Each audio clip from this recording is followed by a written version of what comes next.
All right, I'll call to order at 6:31, our meeting.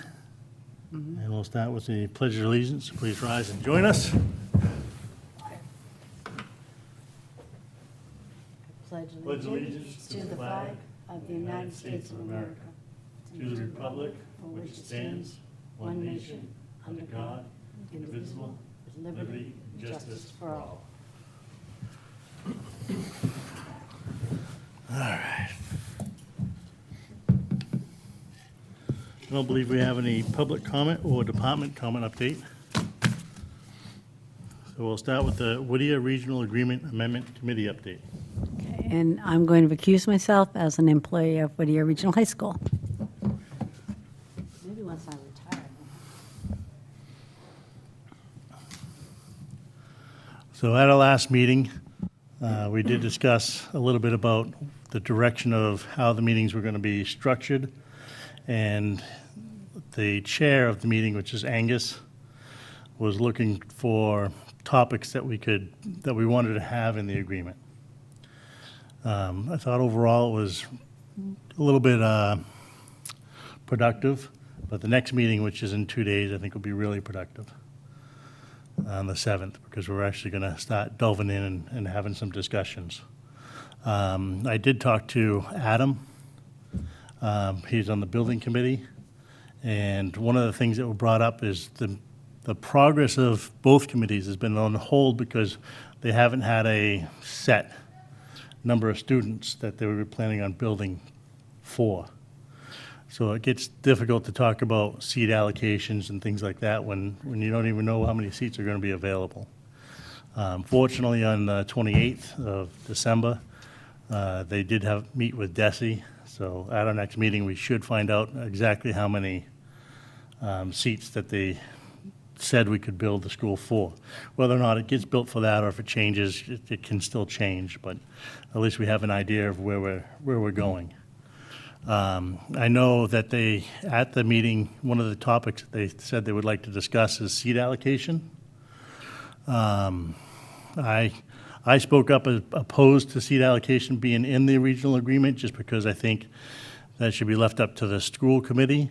It's towns and cities there can be very dynamic and can change, and if it's in the agreement, it's much more solid and much more difficult to change.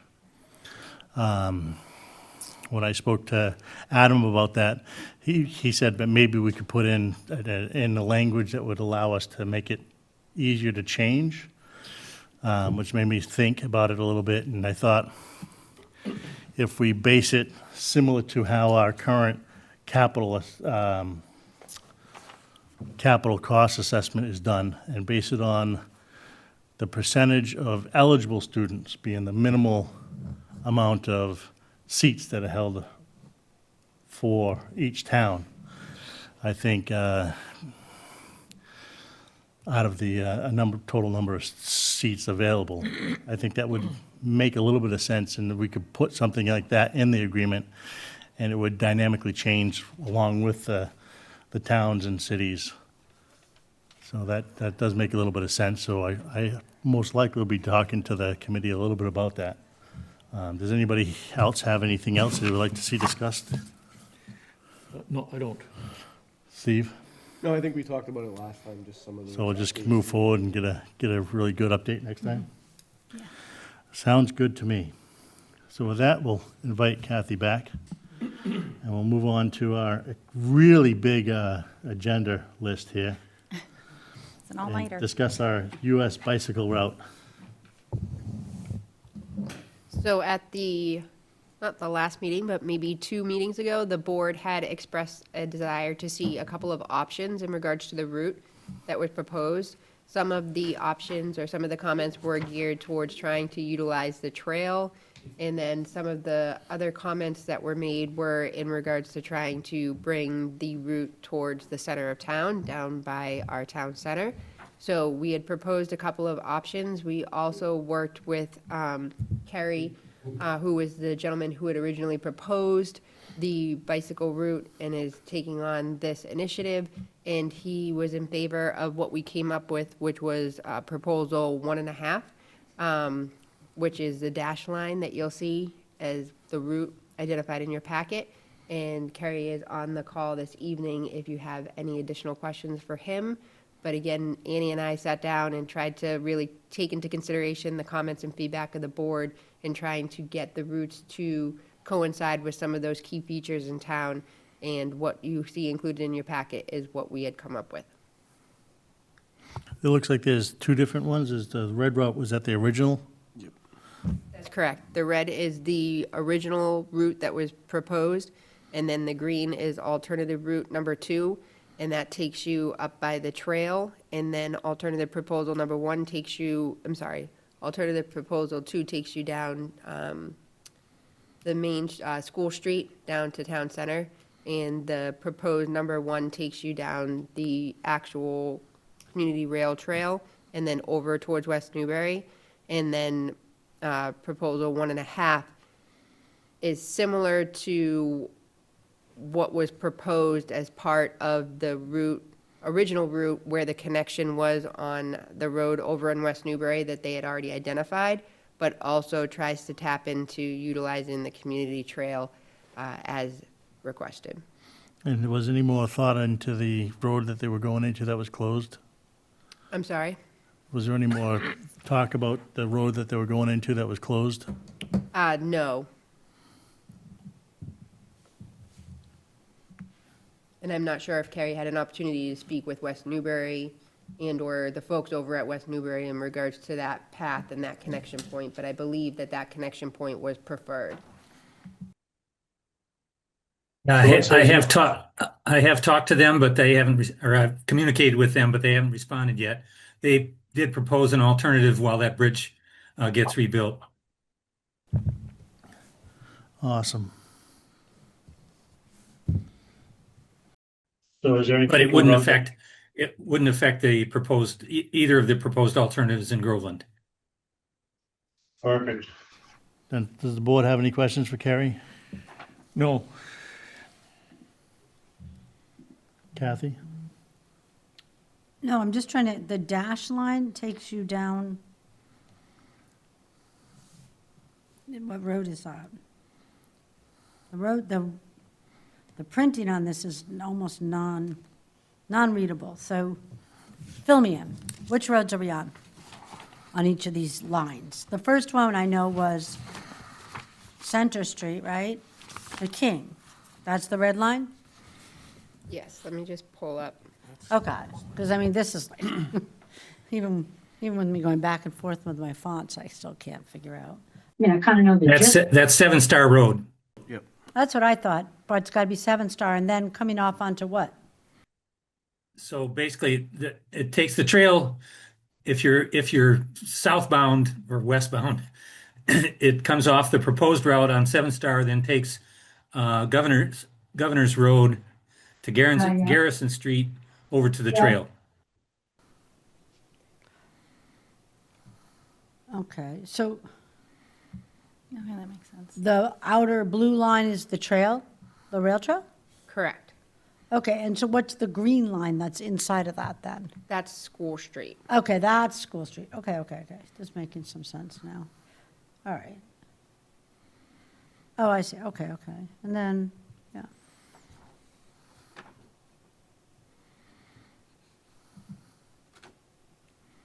And what was the solid blue line that was there before the dashed line come?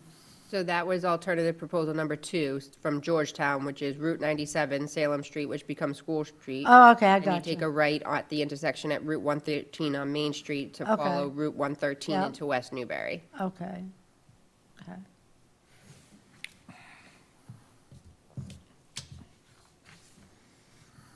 And the green was another proposal that was thrown in there because, We had mentioned utilizing the oh, community trail. We had mentioned trying to capitalize on the economic development potential. coming through downtown, right? Exactly. And I think, yeah, and so that, and the planning board, the plan, or was it the town planner? What was the way in there? So Annie and I had come together and we had talked about the routes, but at that particular meeting, you had a planning board member present when you first discussed this, Brad Legals, and he brought that topic up before the planning board. and the planning board had a discussion on the potential routes. And I believe that select board member Naves is also the alternate member on the planning board and can maybe Okay. recap that conversation with the planning board. Well, I think the biggest concern that they had was putting the people onto the trail, because these are more professional bikers, cyclists, and they're going to be traveling between 20, 25 miles an hour. And they didn't think it was safe to introduce that to the rail trail. And these people. Yeah, and a quick response to that. So these are experienced cyclists, but they're not going anywhere near that fast because they're long distance travelers. So they're carrying their luggage, maybe even a tent and camping gear. So they're going more like 15, 16 miles an hour. Rail trail is still, Yeah, but it's not faster than some of the other people on bicycles on the rail trail, and we don't prohibit bicycling on the no, rail we trail. don't. So, Absolutely not. just like in the Cape Cod Rail Trail, you learn to get along. I mean, I've been a walker on the Cape Cod Trail, and I've been a biker, and it's your responsibility to be on the right side of the trail and be alert for people that are out there. And there's also people on rollerblades, and now until we do something about it, the motorized bikes as well, could be on the rail trail. So these groups aren't like the race groups that come through town and we close down roads for. This is a smaller group, so I think the rail trail would be fine. And these people would typically be riding ones and twos. Yep. They're very experienced cyclists, so when they encounter traffic on a rail trail or a road, they know exactly what to do. Right. So I like the compromise one. Kind of gets you out of some of the hairpin turns maybe and onto Governor's as a more wide open visibility road. Not too heavily traveled yet, right? But you do have good visibility going onto it, and then taking advantage of this trail that we built. I mean, why not put more people on it? Anybody else? One other comment on the economic development question. So it's very easy, something you guys could consider once decision is made, to direct people to a specific business district or whatever. You can put wayfinding signage on the route that basically says business district, bike shop, park, swimming pool, whatever it might be, that to direct people off the route and to those services. Good, thank you. Ed? To me, it makes sense to use the proposal in red. It looks like King Street, Center Street. It keeps them off of the rail trail where you got youngsters on bicycles and mothers with carriages walking little kids. I just think that proposal in red, I'm not sure if that's the original one, but that seems to make more sense. You're on the back roads, not much traffic. It seems like a safer proposal. Steve? So So I'm gonna agree that I think I'd I'd like to keep them off the rail trail, but I kind of favor the proposal number two because I think it keeps them on more of a main road. Again, Again, these are experienced cyclists.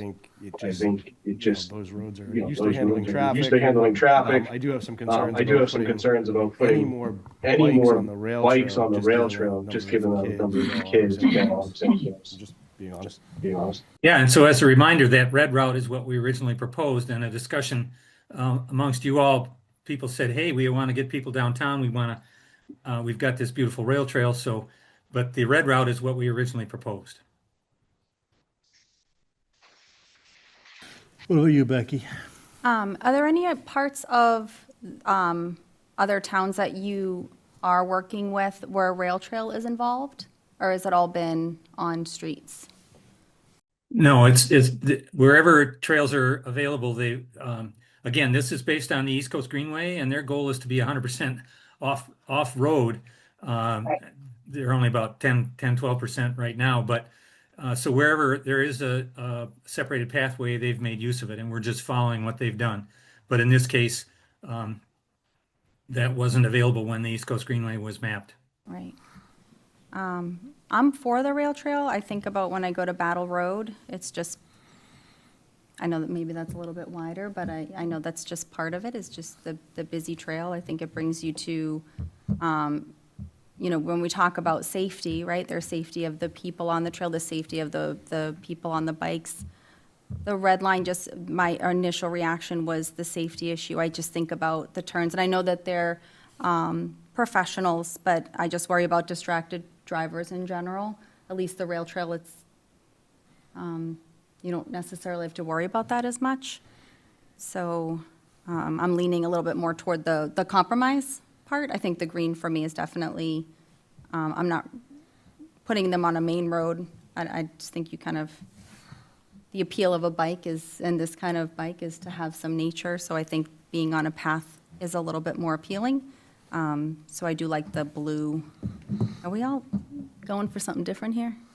I was a little confused by the green and the blue, so Okay. I have to open it up on my phone so I can see it Okay. better. 'Cause I thought the green took it straight up 97.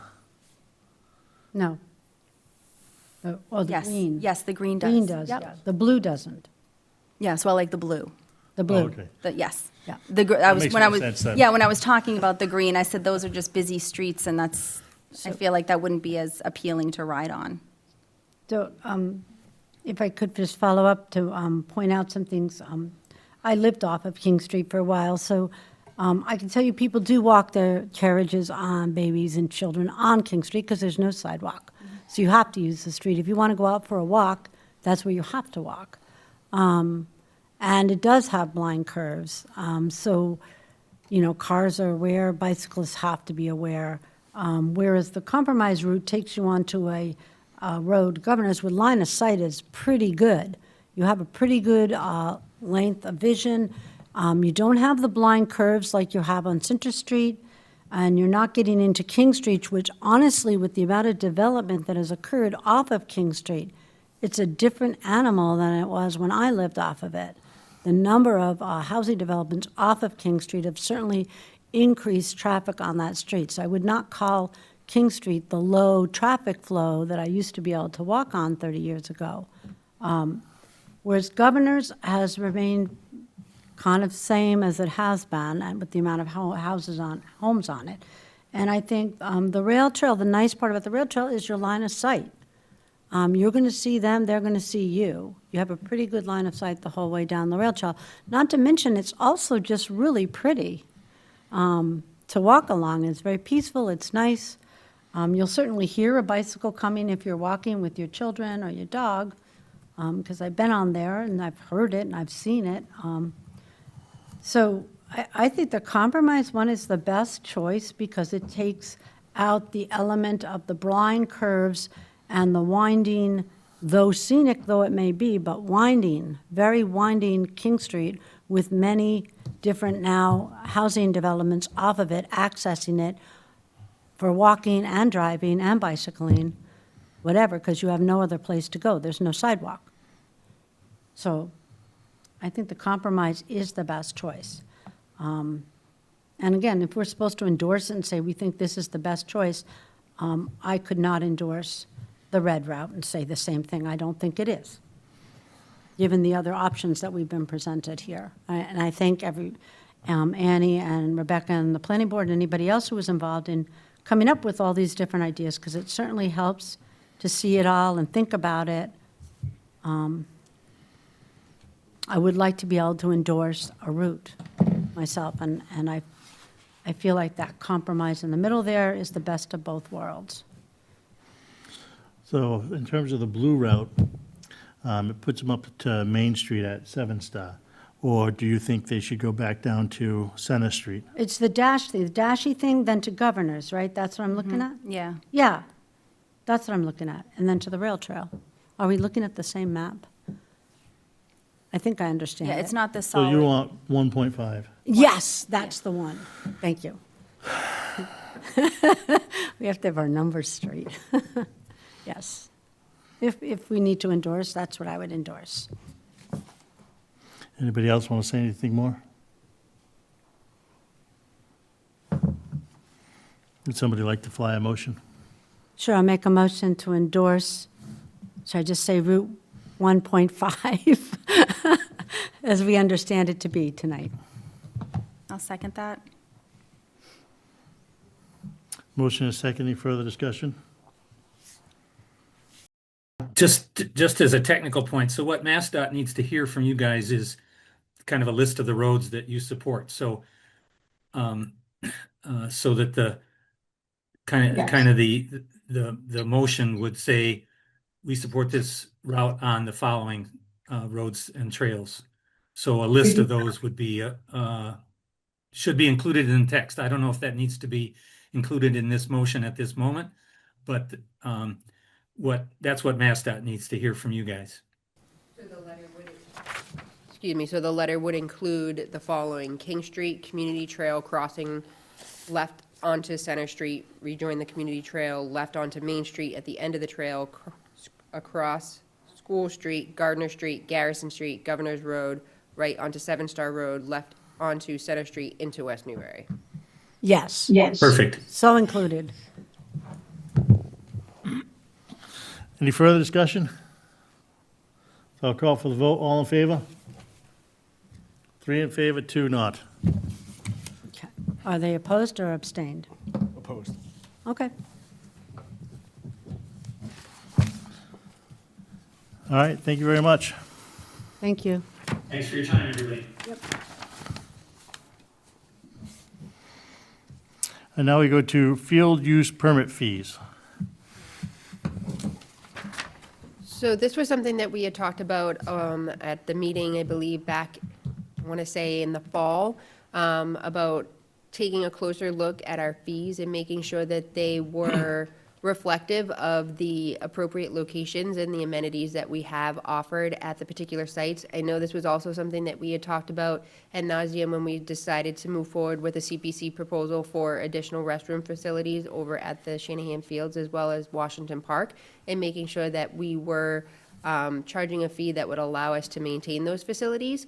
As you'll see at Washington Park, they currently have porta potties. That is a fee that they have that they need to come up with as part of the fees that they charge for the players in order to have that amenity available.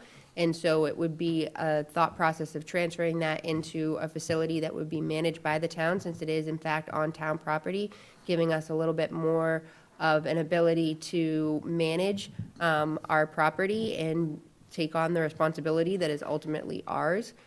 So we were not looking at trying to make huge increases at this particular point in time, just based upon the fact that some of these don't exist and haven't been necessarily approved, but also noting that, you know, down at the Pines, they exist. Down at the Shanahan, we've had significant issues with the restrooms, trying to look into the irrigation at some of the fields and making sure they're suitable, as well as the lighting down at the Pines, and just making sure that the fees are, again, reflective of the infrastructure that's in place, and that instead of having those individual leagues pay for them, they would pay the town and the town would manage them for the leagues.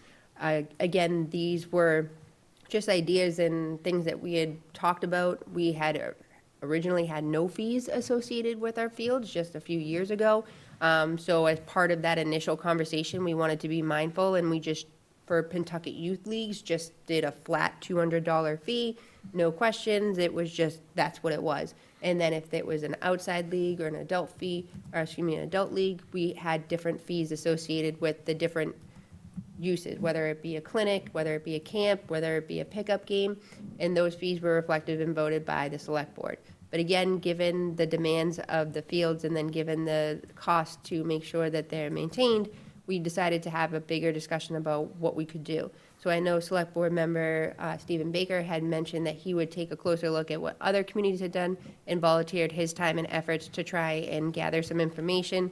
So what I did is I took that information that he had provided to me and I put it in a document and kind of just highlighted some of the administrative notes in terms of how fees are collected, what the current practice is, and just some clarifying notes.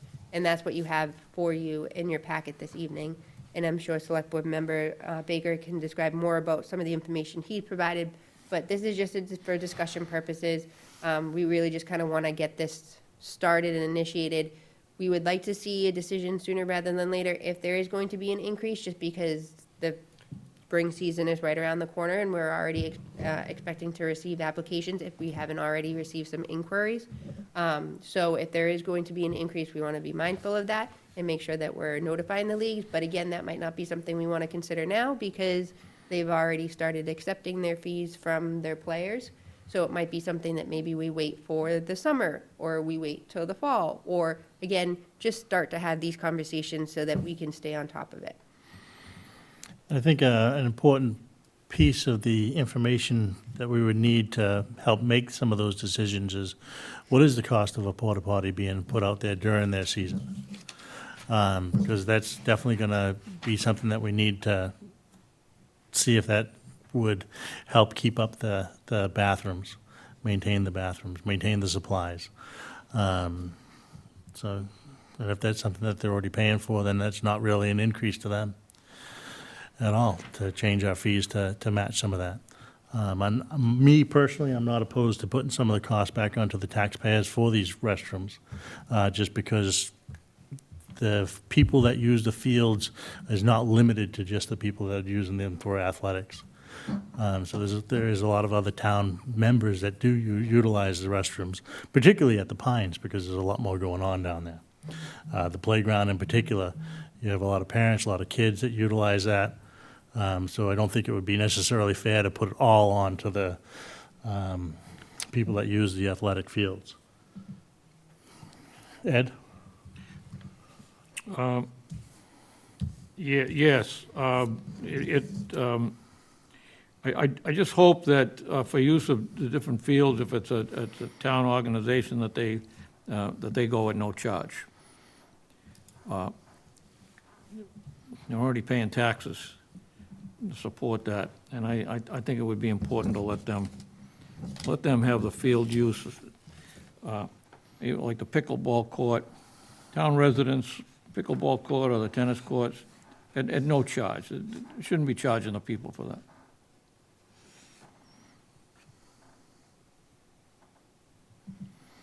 Steve?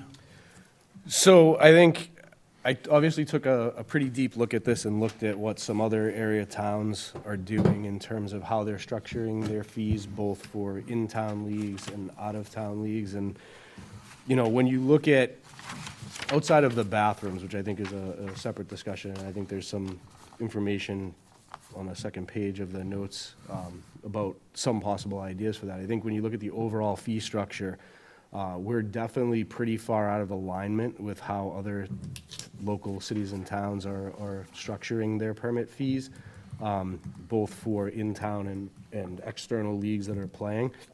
And obviously, one of the things that I think is important is we want these fields to remain in good shape and usable and, you know, sustainable over the long term. And I think if we look at how we have our fee structured now, I just don't see how that continues in the future. You know, especially as we take on, I know in the past, various volunteers have handled a lot of the maintenance on different fields and things like that. But it seems to me, and I don't want to speak out of turn, so maybe Rebecca can comment on this. I think we've been asked to do more and more on these fields, especially over the last few years. So that obviously increases the cost.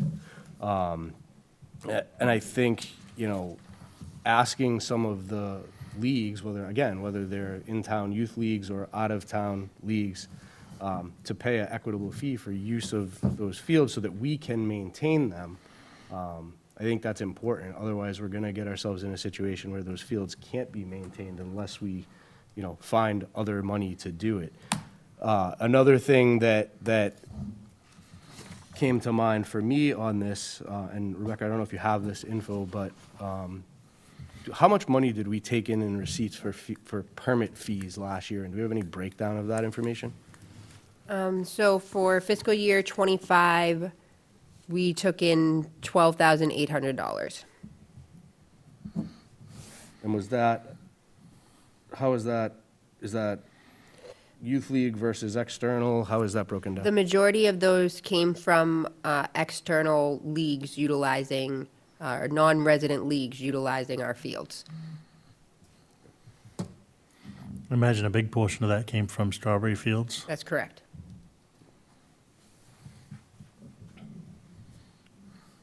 And then there were some other things I noticed too, just in our permit language around liability and things like that, that we may just want to update, regardless of what we do with fees, just making sure that we're, protecting the town from a liability standpoint and that we have everything kind of documented as well as we can, especially things like, field cleanup and liability insurance, things like that.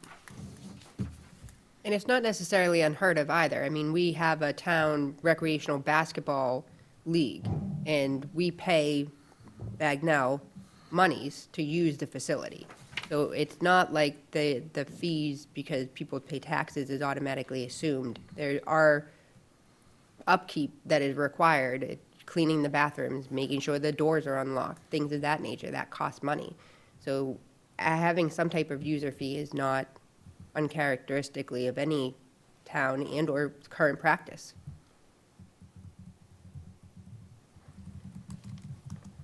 Right, and I think the other thing that's important to note, this is for leagues and regularly scheduled events or things where they're looking to reserve a field, not for someone to go play a pickup basketball game or pickleball or things like that. Obviously, if there was a basketball tournament, that would be a different scenario. So I don't think we're trying to dissuade people from using those facilities for recreation. It's just if there's an organized league, and I can tell you, I coached the men's softball league for like 15 years. We paid a ton of money in fees, both for the field permits and for, umpires and things like that. It was a significant amount per person. Now, obviously, youth sports is a little bit different, but I think, what you see proposed in here was maybe something like a $10 per player per season. That's a relatively small amount when you think of the number of games that they're playing. So we're charging $200 for a whole season for an entire league that could be anywhere from 50 to 175 kids, depending upon the league. That's a lot of field use over the course of maybe anywhere from 8 to 12 weeks, depending upon what league, what sport it is and what league it is. So, that's kind of all I have for now. Becky? So I was with you on the restroom part of it. I'm on the fence about it because it's not like it's locked and only unlocked for the players to use. So I have to put some thought, like I get the sentiment behind it, but the other thing with the different fees, again, I want to digest this a little bit more, so I'm glad this is just a conversation for now. But just not have it be all these individual fees where it looks like a cell phone bill at the end with all those random charges, right? So I want to tighten that up a little bit, and like I need lights and bathrooms and all this stuff. I have a little bit of concern with the $200 a league is paying today. It would be helpful to have examples of what that would look like based on per player. Like Steve, you just threw out some numbers. I don't know if is it 50 to 175 players? Because then that $200, that really blows up to a large amount. So I'd be interested to understand what that could potentially look like. Because I don't know how big the leagues are. It's been a long time since my son was playing soccer. But just to have an idea of what that would look like, because that would obviously get passed on to the parents. And I mean, I can only speak for myself. When my son was playing soccer, it was just nice because it was, I'll say it was an inexpensive way to get him to be in an activity. And at the time, that was what I could afford. So I wouldn't want kids to miss out on anything if this ends up being something that's out of reach for people. So it'd just be interesting to see what that potential cost would be. But I understand, I totally understand the concept behind reviewing all of this because the fields do not take care of themselves. So I get it. And some thoughts there would be that, if there was a very large league, we could always cap it. We could have a maximum, right? That's definitely a possibility. Yeah. I think in terms of the bathroom conversation, I know the Pines is open during the summer. I don't know if the plan is with the bathrooms at Shanahan and Washington Park to have them open 24/7 or during, dawn to dusk or whatever it is, if those projects move forward. I don't know if there's been any discussion about that yet. There's been some initial discussion, but there's been no decisions. Yeah. But the driving factor behind the fee for the bathrooms is that when we did have an issue down at the Pines and we did have to close the bathrooms, Yeah. it was the leagues who called. It was the leagues who were upset. It was the leagues who were ultimately upset with the town for not providing that facility for them. We didn't necessarily hear from others who had, want to use the playground. I'm sure it was an inconvenience for them as well, but there's an expectation when you reserve a field or when you're having an event that you have certain things available to you, and when they're not, it becomes an argument. So we're just trying to get ahead of that in a thoughtful manner, and maybe there's a better and larger conversation to have around that specifically.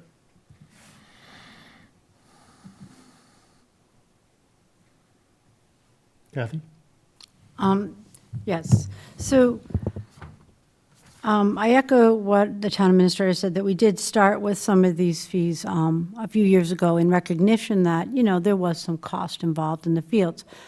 That being said, I think that this is like apples and oranges, this table right now. You're comparing flat fees to a per player fee, and we have no idea on the per players. So we need this to be apples to apples in order to look at it. And I'd say, what do we have, like a 23, how many millions are we now? 24 million? What's our town budget at? It's about $24 million. $24 million budget. So this is not going to make or break our budget. Okay, $12,000 is not a make or break. That's not to say that it's not worth having some money towards the upkeep of the fields. But I'd like it to be more of a break even than a make money off our residents who are already paying in their taxes.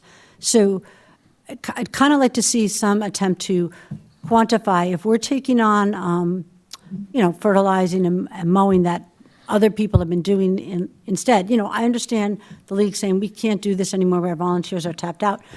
Yeah, so let's try and, quantify that a little bit. And I could see, that other towns are charging more, but everything's relative. And I know from when we had all of our children at home, everything's relative. So any upcharge in the home budget, it doesn't matter if other towns are charging the same amount or more. It's an upcharge in your home budget that you didn't know about. So, I would proceed somewhat carefully. I wouldn't throw this in at the last minute after people have already signed their children up to play a sport, because one of the best things we can do for the children of this town is provide them with safe, recreational activities. I mean, that's what we are. We're a bedroom community with parks and things for children to do and adults to do. And I can see from what we saw last year at the Groveland Day with the pickleball, the tennis, cornhole, and I mean, there was just so much, softball, there was just so much going on. It's obvious that, yes, the children enjoy it, but so do the adults. So do the adults. And the bathroom issue has been ongoing for us. I know, and I've been on the board, I think the longest here, and it's a tough one because we don't really have someone hired on staff that's hired just to clean bathrooms all day. We don't have that. So looking into services that might be available to us seasonally and seeing what that costs would be great for us. And my other thought is when we're trying to unbundle this, because I think this has to be somewhat unbundled for us to kind of take a look at it. Look at the local leagues, but when you define something as an adult non-resident team or a youth non-resident team, I'd like the definitions to be somewhat clear so that if we say a team is an adult resident team, it doesn't mean that there's 5 Groveland adults on it and the rest are from the other towns, or does it?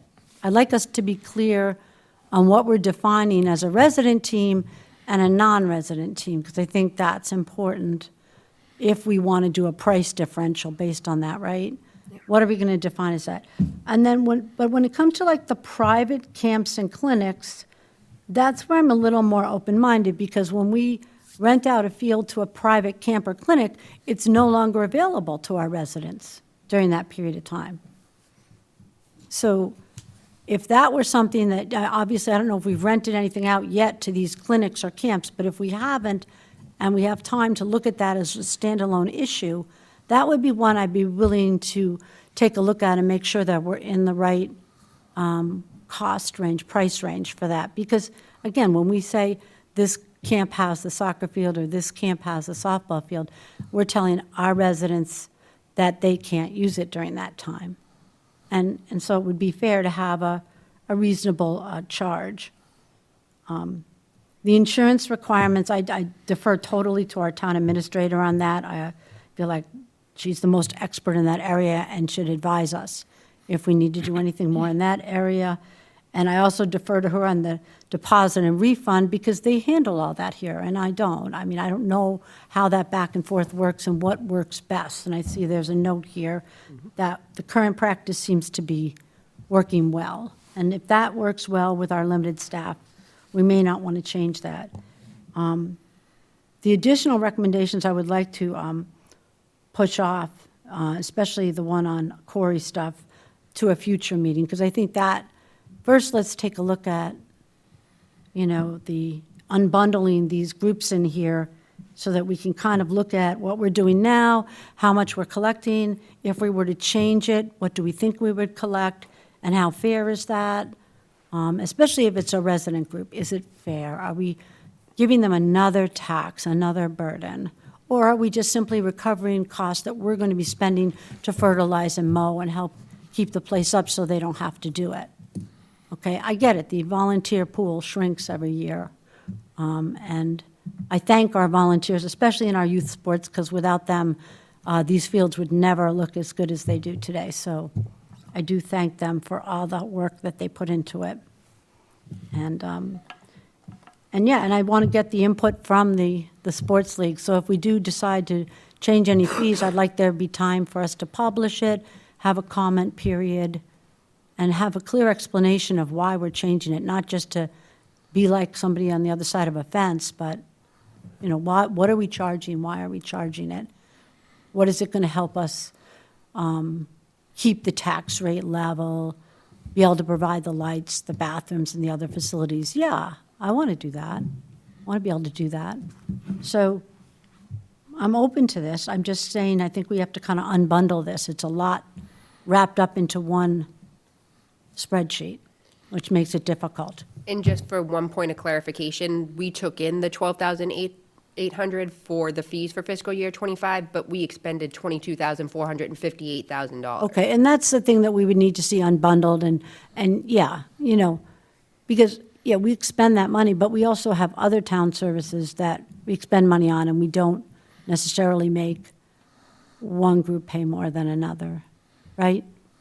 And so So- that's just, again, like you said, a larger conversation that we'll need to have and whether or Yes, not we want to yes. establish. Because this is Yeah. a revolving fund, so whether or not we want to put a line item in the budget for future maintenance and upkeep is something that we can discuss for sure. But just, again, for Right. clarification, what we took in is not what we spent. Okay, Can I ask one clarifying question on what we took in? Most of that came from one out-of-town league, correct? Correct. And so that's just something to keep in mind, that if that league was to go away, I know, I understand all this. It was Steve. a I've been on the board little for a more while. than a third, right?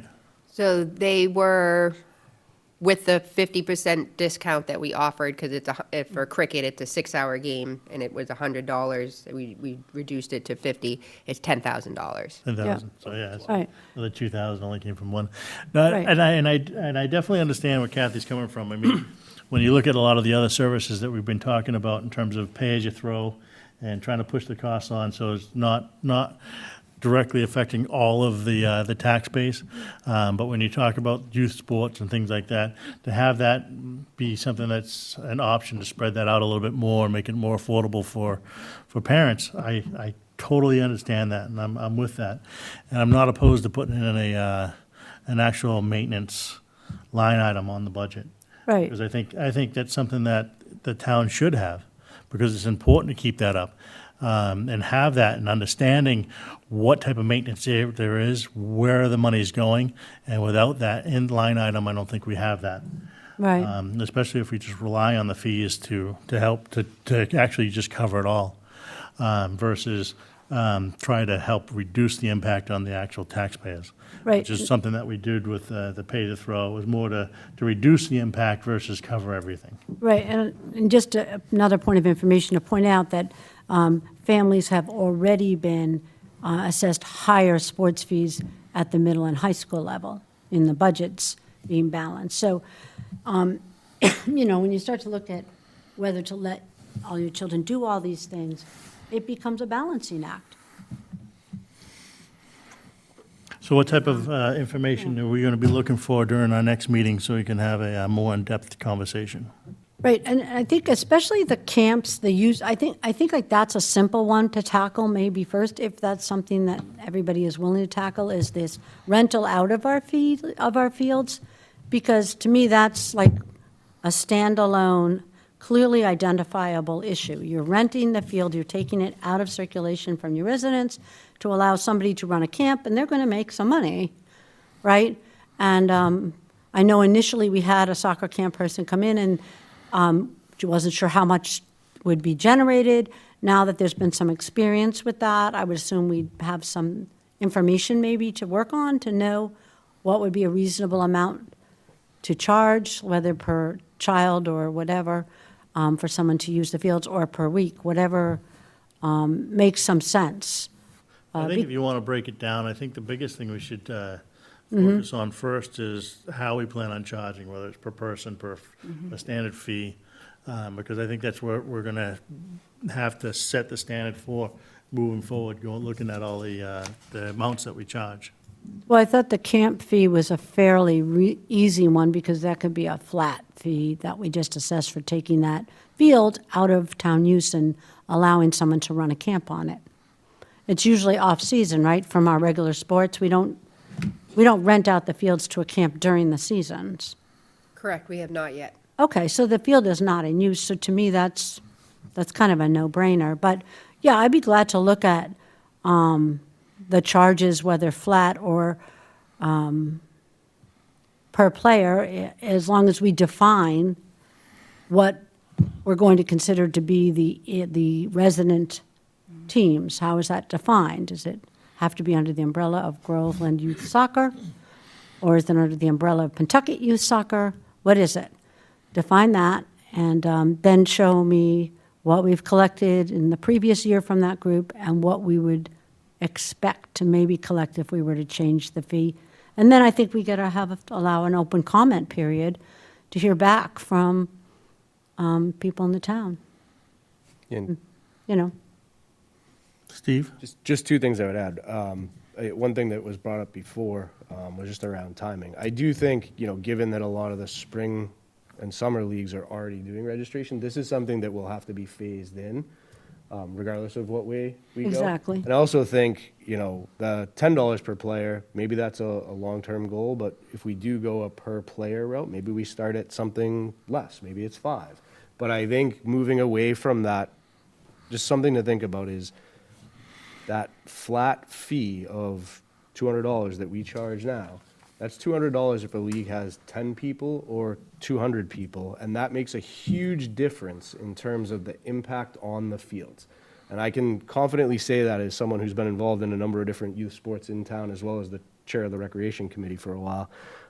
That makes a huge difference in the wear and tear on the fields. So that flat fee it doesn't scale in the long term. Right, I understand, Steve, but I think in response to you, too, you need to understand that we were coming from a place where we were collecting no fees, and we did not want to create a tax on our youth of town. I mean, the parents are already paying taxes, so now you're starting to tax their children to play baseball and soccer and all that. So I get it that you need to hopefully collect something towards the maintenance of these fields that are used for sports. But I just want to make sure when we do that, we look at what are we actually spending on these fields that we use for sports, and we have that information, and how much would need to be charged to offset some of that. How much of it do you want to offset? Do you have to pay 100% of that? Is the field used by anybody else? Give it some thought. If the soccer field is only used, during the soccer months, and it's open to other people all the other months, do the soccer people pay for the field for the whole year, all the maintenance all year? Is that fair? They're not using it all year, right? Okay, so I guess those are the things I think we need to think about. It's a town, and we have really nice green recreation parks and fields. They're lovely. They're lovely to look at, too. They have a value in their, just looking at them, driving by them. But yes, they're used by sports teams for several months of the year. So, should they have to pay the whole cost to maintain those fields for the entire year? That's the question. Well, I don't think, for me, I don't think they have to. I mean, I think again, it just becomes something that we need to have a line item for, so that we can really delve into and understand where the money's from. And it also helps open up the transparency of the maintenance on these fields to the people. But I mean, I think the fields are extremely important to have and to maintain. And in order to do that, we have to have that line item. Yep. And then from there, we can work backwards in terms of what's a reasonable amount to charge. Right. And you're gonna get a reasonable amount to charge when you start looking at other areas and what they're charging and why they're charging these amounts. And what the original cost of, say, them utilizing the fields or even maintaining the fields when they were volunteering. So I think a lot of those things are an important aspect to look at. If I could ask a question of the town, for the town administrator, in thinking about this again, like the I always keep saying per student, but the per player charge versus the flat charge.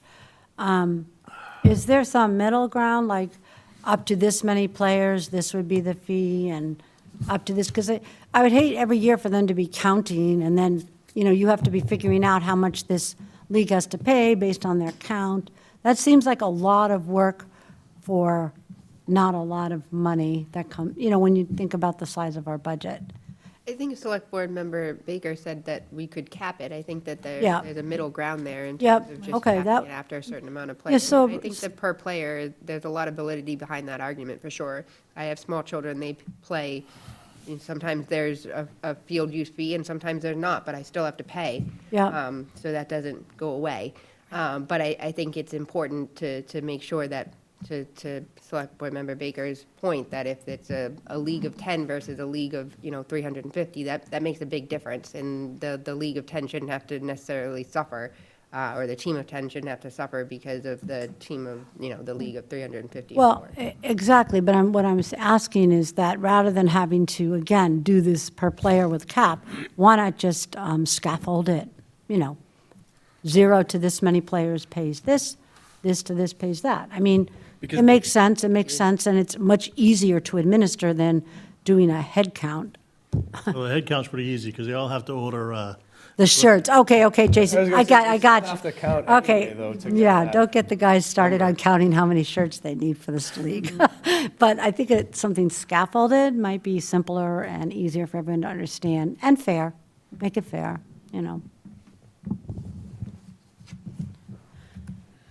I have one more comment. Yes, go ahead. With the resident part, I agree with Kathy having that really defined. I did take a quick peek at Ipswich, and they have, like, if it's 100% Ipswich residents, it's no fee. This is just theirs. 50% of Ipswich residents are $15 an hour, and then less than 50% Ipswich residents is $20 an hour. So the residency proof required on rosters for all players and managers with addresses and phone numbers. So it gets a little bit more into knowing Right, the individual. and that's fair, People, yeah. but that's fairness too, Yeah. because if you're a resident and your family's paying taxes. Yep. That's all. anybody else have any other discussion on this? No, I just wanted to thank Steve and Rebecca. I know this, pulling this stuff together doesn't happen in the snap of a finger. It takes time, and Steve, I know, has other responsibilities, not many, but others. Right, Steve? You don't have much to do most of the time, right?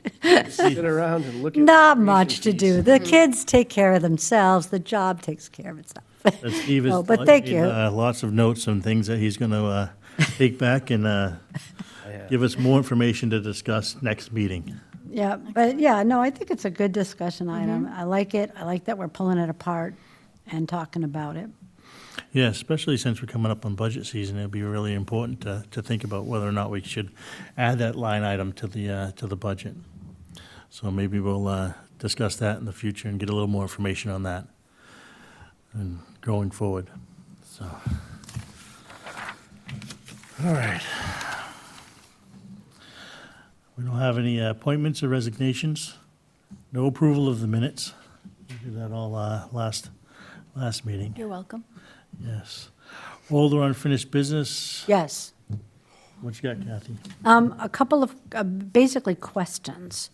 On that report that we received about the intersection of Salem and Washington Street and all of the different things that were reviewed to us, and I know our highway superintendent, right? That's the title. Highway superintendent is also looking at that.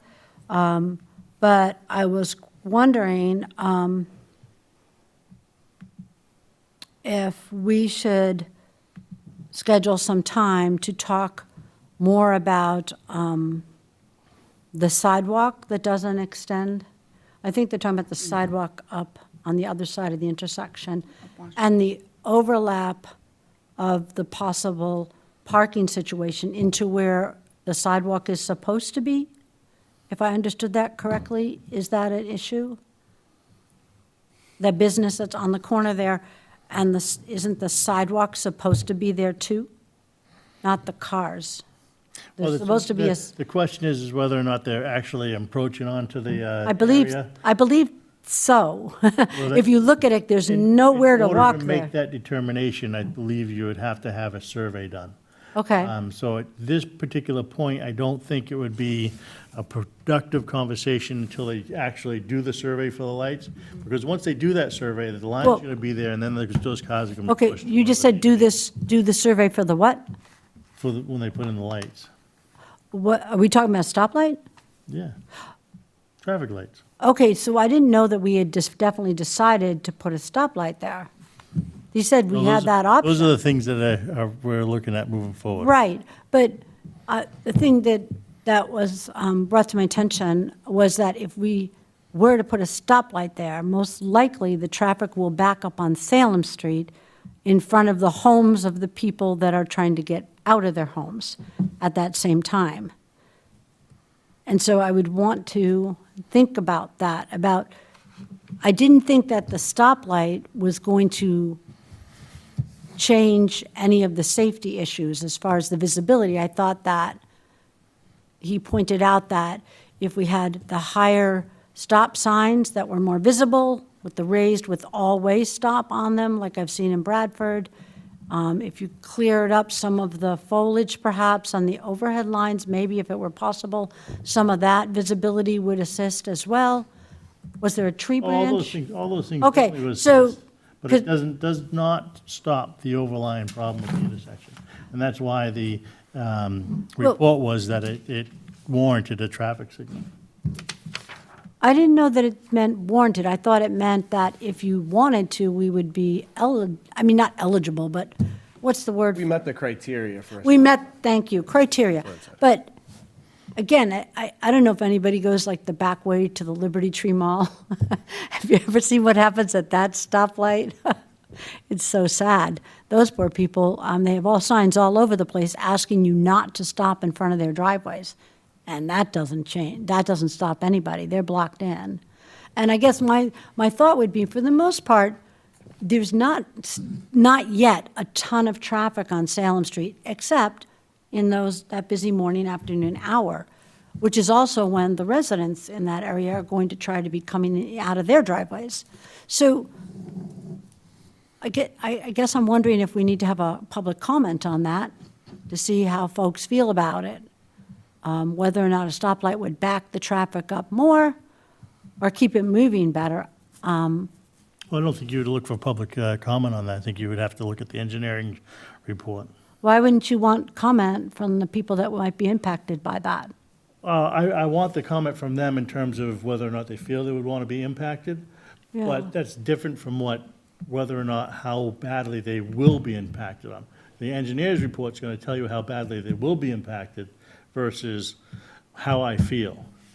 Is that what So you're saying? are you telling me that the engineer report is going to be able to tell you between 6 and 8 a.m.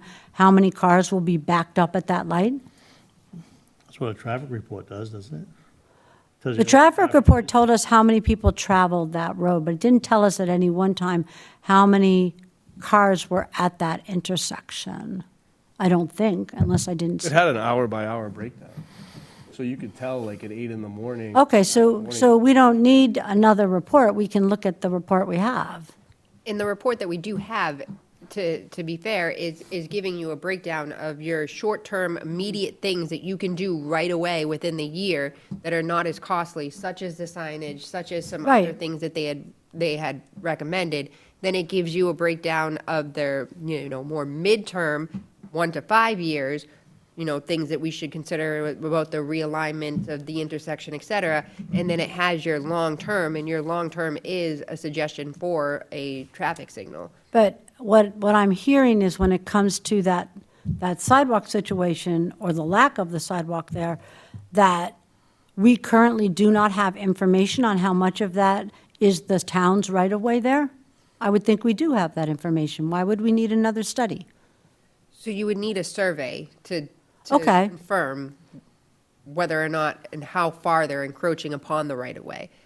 But there's a sidewalk there, right? And is But the the sidewalk sidewalk is- supposed to flow to the corner? It's flush with the pavement, so there's no clear Correct, that's what I delineation. mean. So you would need to have a survey to clearly delineate the lines of the right-of-way in Right. comparison to the private property. To Right. your point, if the board wanted to, we could actively pursue a complete streets grant in terms of the sidewalk and trying to continue the sidewalk up towards Washington, towards VZ, and get that Yes. to be a full-length sidewalk, in addition to correcting the issues around the intersection. But we would need to allocate a certain amount of Chapter 90 funding in terms of the engineering, the survey, et cetera, that would go into the actual design of the actual sidewalk connections. The Okay. complete streets would give you the construction monies, but the Chapter 90 funds, which we have limited monies, would need to be allocated for the rest. But you couldn't do anything without clearly delineating and having a survey out there to say Right. which is the right-of-way and which is private property. Okay, I just thought of all the recommendations, obviously there's the safety recommendations, our highest priority, but it was a very positive recommendation to extend the sidewalk up Washington Street towards VZ Park. I think folks would enjoy having access to that park by sidewalk, and we don't currently have that. It's a great walking area. I agree. Yeah. Make it so. So that was my other old business, was to see, I'm not sure, I don't want to step on toes and interfere with internal work that's already going on in the highway department or in the town administrator department, but if we're allowed to be involved at any point in the whole discussion of what happens next, and it's not the stop signs, I feel like that's definitely outside my expertise that's been recommended, but, a discussion of what might be able to be a positive improvement in the future would be good to have on the agenda if we could do that. If there's no point, then there's no point. No, I think it'd be good to have it on the agenda for the next meeting so we get more in depth. I mean, ultimately, it becomes how we can most effectively and efficiently plan for the future traffic that's coming in, and the sidewalks that are needed, and how we can lump some of those together to save the cost to the taxpayers. So, yeah, let's put that on the next agenda. Okay, and there's only one other thing, is I was just wanted to follow up on that standardized format, I call it, that Steve initially formatted most of it, for the appointed committees, that we were thinking of applying that format to recreation. I thought there was one other committee. I thought the recommendation was to specifically reach out to the Recreation Committee first. I did reach out to the chair, Patrick Molina. I believe I copied Select Board Member I don't know. Baker. If not, I had not heard back. I actually have it on my list this week to follow up with Patrick to see whether or not he had any additional questions. I can probably connect him to Select Board Member Baker to kind of go into a little bit more detail as to what was established currently, because I know that was the big conversation, is making sure that they understood that there was no additional work that was being asked of them, that this was kind of the formatting that we were hoping to move forward with, and all of that. Okay, my understanding was that we're going to go, I thought there was another committee that we had this The, week.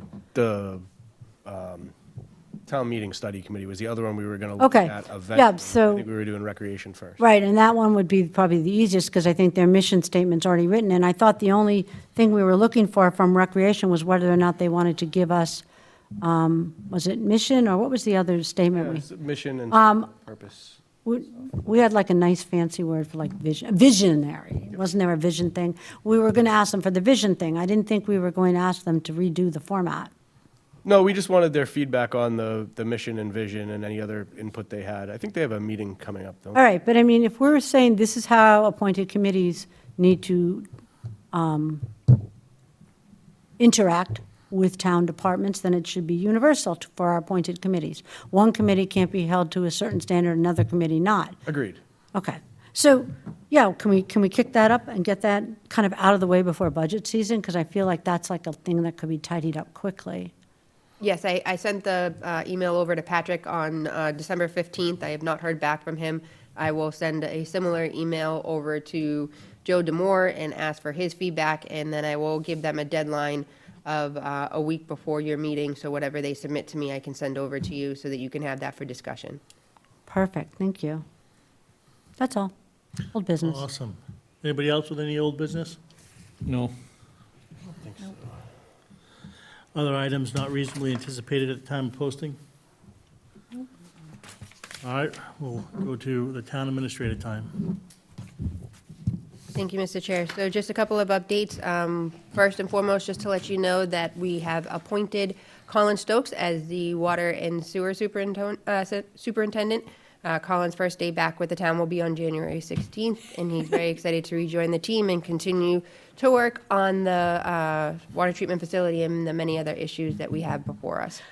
For fiscal year 2027 great. department budget requests, the requests were due on the 31st of December. I'm just waiting for the Water and Sewer Commission. They actually had their meeting earlier this evening, so they voted on their budget this evening. So I will have those requests for you hopefully tomorrow.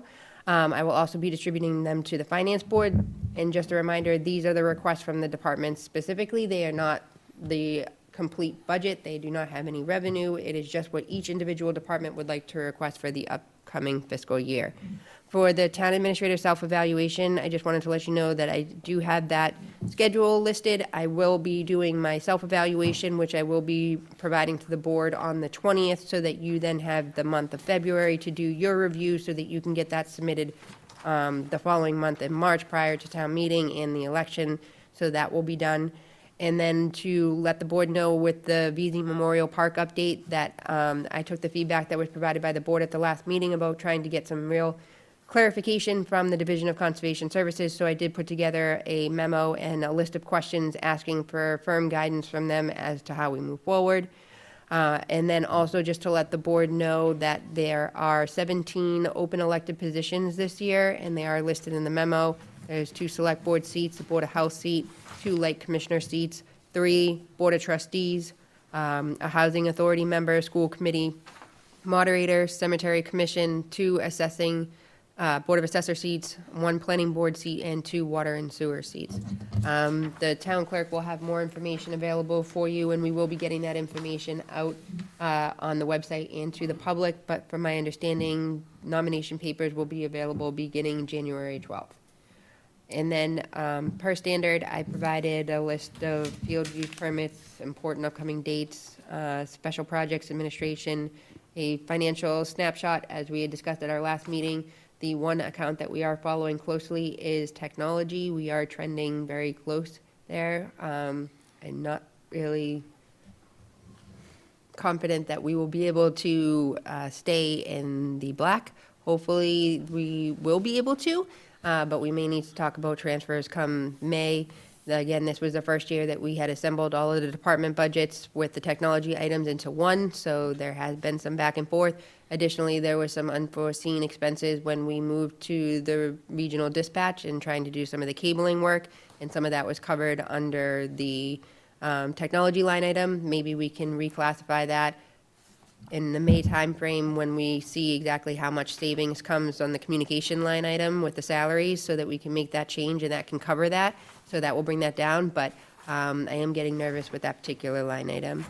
the grants and the report that you received last time, nothing has changed from the last time. And with the meetings, events, and seminars, it's been a little bit of a slower week with the holiday season, so there's not much to report there. But I am happy to provide any additional updates or answer any questions that anyone may have.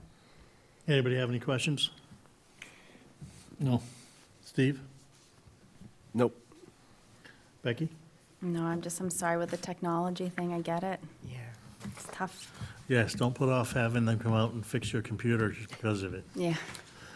Kathy? Just a quick question, and it's, maybe you can or can't answer. it. On the Board of Assessors, we tried to put that to an appointed position because of the lack of interest in people running for that position. I see that there's a 1-year and a 3-year. Do we have 3 members on the Assessor Board now? We currently have 2. One of them is an appointed person because the elected individual had moved and we Okay. did not have somebody in that position. And in order to move forward, we needed to have at least 2 board members of the 3-member board. Okay, And it did pass town meeting to move towards appointed, but at the ballot, it did not pass. And therefore, it remains an elected board. okay. So it took us a while on the Highway Commissioner to move that from elected to appointed, and it took the Highway Commissioner standing up repeatedly saying, please make this appointed. I don't know if somebody's intending to put in for one of the open positions, or so there's nobody that's on that wouldn't be up for election. These are the 2 things that are on here are the 2 people we have, right? No, I believe Bill Dark is still in his current term. I would need to double check that. Okay. But it's Melissa Baker was appointed to fill out Dana Moody's Right, okay, and seat. then we have an open seat. So we've been unable to fill this board, I would say, for a while now. And one of the other things, and I'm not sure how we were able to have the assessing manager be a member of the board, but we had to have an article at the town meeting to allow that. I don't know if that's anything that you would ever want to have again, because it's a scary position for some people to want to run for. They feel like, ooh, assessing. They think they're going to have to go in people's homes, maybe, I don't know. And But the assessing manager at that point in time was a resident. The Yeah. assessing manager today is not. is not a resident. So that would go back to the old appointed thing and being able to have someone who's not living in town be appointed as an assessor. And we can't do that yet without getting permission to appoint. Correct. Okay, so I guess I'll ask my fellow board members, is this something that we want to discuss for possible inclusion again as an article? Because it's a really important position to have filled, and we've been unable to keep 3 members on this board, I would say for about 10 years or more, maybe. Since Joyce Ingham retired, maybe more than 10 years then. So is that something you want to discuss at the next meeting or the meeting following? Either one is fine with me. I'm open to it. I know the process is, you put the article on the town meeting, and then it has to pass at the ballot, and so we might need to have a little bit of a campaign for the ballot, because sometimes folks feel when they see something like that at the ballot, that somebody's trying to take a position away from somebody, and that's why they vote no. They think that they're losing control, or somebody's getting the rug pulled out from under them. It would help to have current members of the assessing board speak out on this and be in favor of it. I would not want to go up against them, that's for sure. I would want them to be in favor of it. Yeah, I think that's probably where we would have to start, because I can't say one way or another whether they would be in favor of it. I think that might Right. have been part of the issue last time, so. So do we want to first have the town administrator reach out and see if the 2 current members are planning to, oh, well, there's only one that's going to be up, but would the 2 members be in favor of this? Is that a fair question for you to be able to ask them, or is that a bad question for you to ask them? No, that's a fair question, and I can confirm whether or not they are both up, or both seats are up, or Okay. if Bill's is still current. Great. No, I just, like I said, I get concerned about that, because we can't set a tax rate without Yes. a board of assessors. So, yeah, let's go ahead and add that to the next meeting, too. Yeah. We'll have a good meeting. Loads of fun. Bring snacks. Any other questions? I do have one regarding, well, it's not really a question, it's more of a request for the meeting when Vanessa comes down to meet with Stephanie and get a tour of VC. I would very much like to be informed so I can be there. Likewise, if possible. So maybe we should know what you're talking about. That's it? What are we talking about? Is this a big meeting? What's going on? No, I believe Rebecca talked about it last meeting about the fact that Vanessa from DCS was coming Oh, down to Vanessa. get a tour. Oh, coming down here, because they've not seen the Right. park. So they can have a better understanding of how it is and what needs to happen to make it maintainable for the town. So she's from the Department of Environmental, what is she? EEA, Division of Conservation DCS. Division of Conservation, okay. And they're the people that gave us the money? Yes, they control the Gotcha. grant agreement. Okay, okay. All right, well, we don't want a quorum of the board there, that's for sure. Well, we can always post it if we need There's a to. meeting. Not a big deal. So now we'll move on to select board time and reports. And we'll start with you, Kathy. Nothing new to report. I will share to Rebecca so she can share out from the last meeting when I talked about our minimum required contribution and the formula behind it. I needed to probably better explain that. I can give Rebecca the link to the DESI and to the Chapter 70, but beyond that, in order to do what I do, in order to look through the formula, I have to go to several different pieces. It's not like a one-click wonder. They don't make it easy. So I can send you that much of a link that you can send out to the board, but I'll forewarn the board that it might be better to wait just a little bit, because they should be coming out with the new calculation by the end of January, I thought, typically, if not sooner, right? Yeah. Being Desi or Pentucket? The minimum required, it usually comes out in January sometime, the first run at it, yep. Okay, and so, anyway, if anyone's struggling with how to get to or find something, you can ask me a question, but it's not like a little click, it's a deep dive. As Jason said, the formula is ridiculous. It really Well, I is. think it's really sad that they require us to pay to take a class to try to learn how to use a formula that they institute and force onto the towns. Well, It needs to be much more transparent Well, and easier and- to understand. also consider this, Jason, we are paying above the minimum. So once you determine the towns that are already paying above the minimum, why do you need to do this anymore? Why not treat us as a district and give us the Chapter 70 as a district instead of doing it per town? We might be better off.